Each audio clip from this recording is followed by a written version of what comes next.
Halo semuanya, kembali lagi bersama Pak Azi ya. Setelah kemarin nih kita ngebahas film kisah nyata yaitu Adrift, kali ini Pak Azi akan coba nge-explorin film kisah nyata lagi yaitu Dirt 33 yang disutradarai oleh Patricia Regan dan dibintangi oleh Antonio Banderas sebagai Mario, Rodrigo Santoro sebagai Lawrence, Kate Del Castillo sebagai Katie dan masih banyak yang lainnya. Film ini menceritakan bencana runtuhnya tambang emas yang menyebabkan 33 penambang tertangkap di bawah tanah selama 69 hari lamanya. Dan tentu, film ini didasari dari kisah nyata dan inilah deh spoilernya.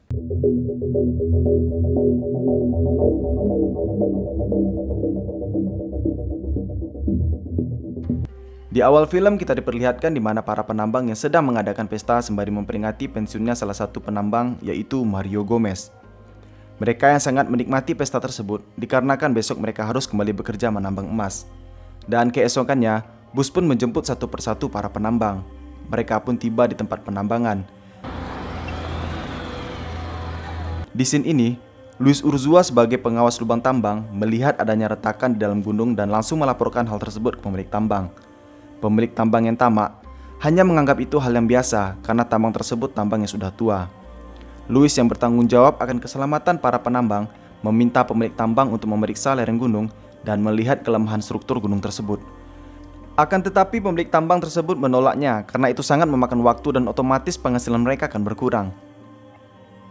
Luis yang kecewa dengan hal itu pergi meninggalkan pemilik tambang dan bergegas membagikan bagian pekerjaan para penambang di dalam lubang nanti. Gomez yang akan pensiun 2 minggu lagi mendapatkan surat pensiunnya. Jadi hari ini ialah menambang terakhir buatnya dan mereka pun berangkat ke dalam lubang.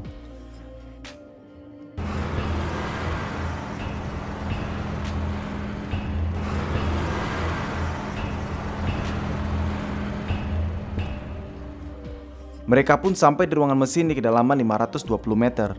Setelah sampai di sana, Luis pun kembali melihat jatuhan kaca yang menandakan tambang tersebut mengalami geseran kembali.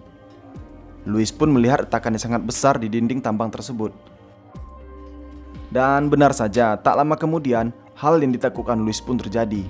Gunung tersebut mengalami getaran hebat dan terdengar patahan dari gunung tersebut, disertai runtuhan yang membuat mereka berhamburan untuk keluar dari lubang tersebut menggunakan mobil.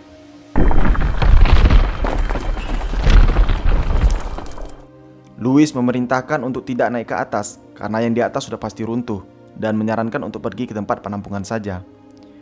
Dan runtuhan hebat pun terjadi.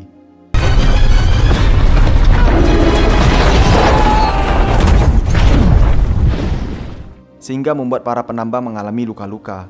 Setelah mereka memastikan keadaan sudah baik-baik saja, Mario melihat sebuah batu besar yang menutup satu-satunya lubang keluar mereka. Setelah gunung itu mengalami runtuhan, pemilik tambang langsung menutup akses masuk ke tambang tersebut. Tentu, berita runtuhnya tambang tersebut sampai ke keluarga para penambang dan media televisi juga memberitakan bencana tersebut. Scene pun berlanjut. Luis pun menghitung para penambang yang selamat dan ternyata jumlah para penambang cukup, yaitu 33 orang dan dipastikan belum ada korban di bencana tersebut. Di sini, sebenarnya Luis tahu pemilik tambang tidak serius akan keselamatan para penambang. Pemilik tambang hanya fokus pada penghasilan saja dan mencoba menenangkan para penambang dengan mengatakan semuanya akan baik-baik saja. Mario pun mendengar hal itu, merasa seperti Luis berputus asa. Mario pun bergegas mencari tangga penyelamat yang pernah dibuat oleh pemilik tambang. Sementara itu, di gerbang tambang tampak sekerumunan pihak keluarga yang menunggu kabar keluarga mereka di dalam lubang tersebut. Akan tetapi, security lapangan mengusir mereka dari tambang tersebut dan menyarankan agar menunggu kabar di rumah saja. Maria mengajak mereka untuk tetap berdiri di tambang tersebut karena Maria tahu pemilik tambang menyembunyikan sesuatu dari mereka. Karena sampai detik ini pun pemilik tambang tidak melakukan apa-apa.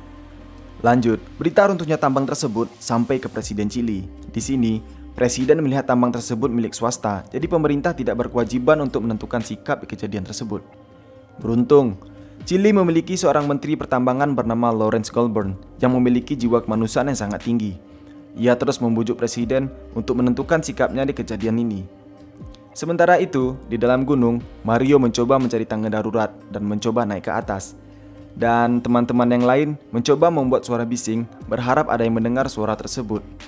Luis pun mencoba menggunakan radio untuk mendapatkan bantuan, namun sayang, radio tersebut tidak berfungsi dan tentu membuat mereka semakin putus asa.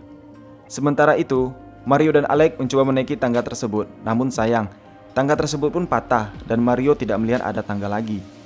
Ternyata pemilik tambang tidak menyelesaikan proyek penyelamatan di gunung tersebut. Pemilik tambang hanya memikirkan keuntungan pribadinya saja. Dan tak lama kemudian terjadi runtuhan kembali di tangga darurat. Mario pun bergegas turun ke bawah. Dan hari kedua, tampak Menteri Pertambangan tiba di TKP. Di sana, menteri tersebut dihadang para keluarga yang gelisah akan keselamatan keluarga mereka di dalam lubang tersebut. Menteri tersebut berjanji akan mengeluarkan semua kemampuan yang ia miliki untuk menolong para penambang. Dan warga pun mengizinkan menteri tersebut masuk. Dan menteri pun menemui pemilik tambang dan mencoba menanyakan bagaimana langkah pemilik tambang akan hal ini. Pemilik tambang tersebut hanya pasrah karena dia sudah 25 tahun bekerja dan 5 kali melihat longsor yang serupa dan hasilnya tidak ada satupun yang berhasil selamat. Dan menteri pun mencoba memberitakan kepastian kejadian kepada keluarga korban. Menteri tersebut pun menghentikan pencarian korban karena gunung tersebut sangat tidak stabil dan sangat berbahaya. Maria yang kecewa dengan janji menteri untuk menolong korban langsung memukul wajah menteri tersebut. Dan tentu, pemilik tambang menutup kembali gerbang tersebut. Sementara di dalam lubang, Mario dan Luis mencoba membaca peta tambang, akan tetapi ia mendengar tambang yang lain sedang bertengkar merebutkan makanan yang ada. Mario pun lantas mencoba menenangkan para penambang dan menjelaskan bahwa mereka sekarang sedang terkubur hidup-hidup, jadi mereka harus bisa bertahan hidup dengan makanan yang ada sampai menunggu bantuan datang. Luis yang putus asa mendengar ucapan Mario mengatakan itu tidaklah mungkin karena harus membutuhkan 100 tahun untuk menemukan mereka dan memakan banyak biaya yang pasti pemilik tambang tidak akan mau mengeluarkan biaya sebanyak itu untuk menyelamatkan mereka. Mario yang sangat optimis membantah kembali ucapan Luis. Ia yakin jika pemilik tambang tidak mau, ia masih mempunyai keluarga. Mereka pasti menyelamatkan mereka walaupun hanya dengan tangan kosong menggali tambang tersebut, ujarnya. Setelah mendengar ucapan Mario, para penambang pun lantas mengembalikan makanan yang mereka perebutkan. Dan Mario pun ditunjuk sebagai pemegang kunci kotak makanan di ruangan itu.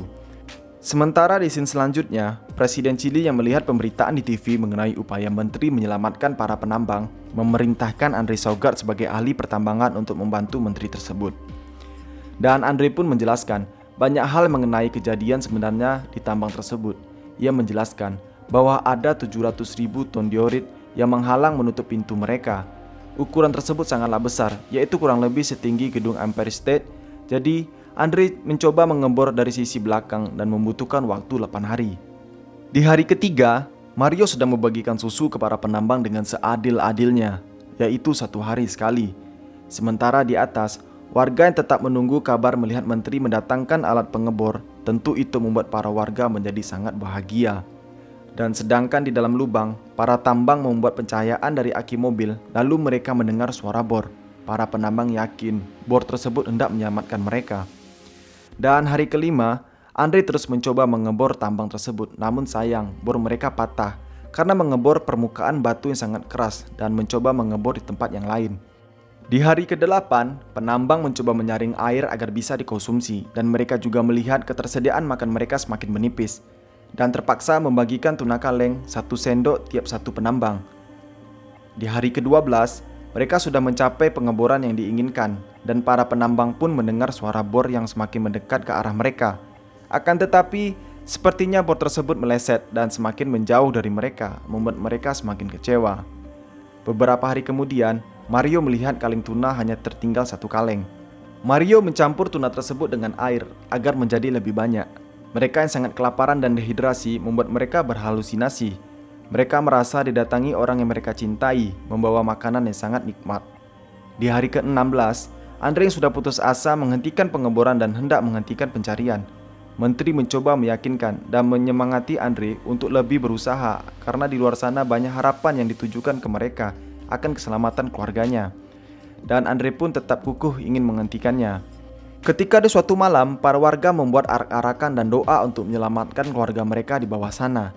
Pak Menteri dan Andre yang melihat semangat dan harapan warga membuat mereka tersentuh dan mencoba memikirkan cara lain untuk mengeluarkan mereka. Menteri tersebut mencoba metode baru, yaitu mencari struktur batu yang lebih padat dan mencoba mengebor dengan arah miring. Andre pun menjadi semangat akan ide tersebut dan langsung mengebor malam itu juga. Di hari ke-17, tampak para penambang sudah semakin lemas dan banyak di antara mereka yang sudah sering halusinasi. Sekarang hanya suara bor tersebut harapan mereka. Dan ketika Mario mencoba tidur, ia seperti diteteskan air yang membuatnya terbangun. Ia pun kaget, bor yang selama ini mereka tunggu-tunggu ternyata tepat di depan matanya, dan ia pun berteriak memanggil temannya yang lain.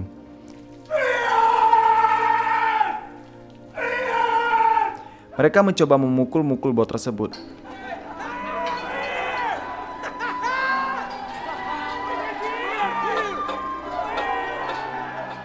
Dan ternyata menteri mendengar suara tersebut.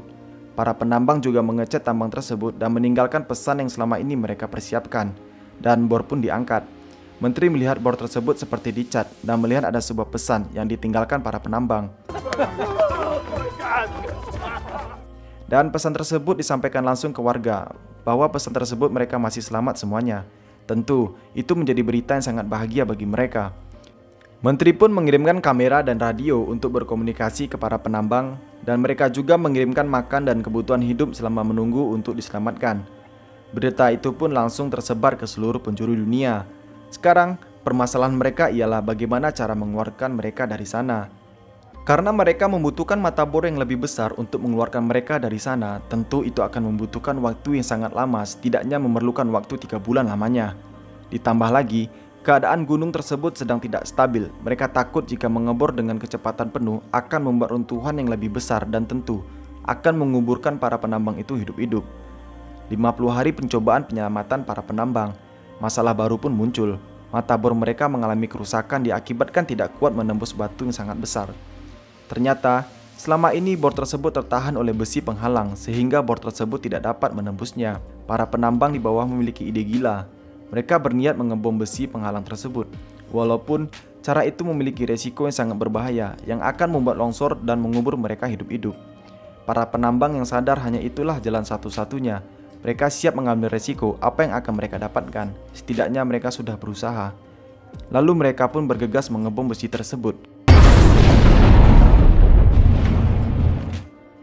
Dan akhirnya, bor raksasa tersebut dapat masuk ke dalam dan mereka pun langsung menyiapkan kapsul penyelamatan untuk mengeluarkan mereka satu persatu.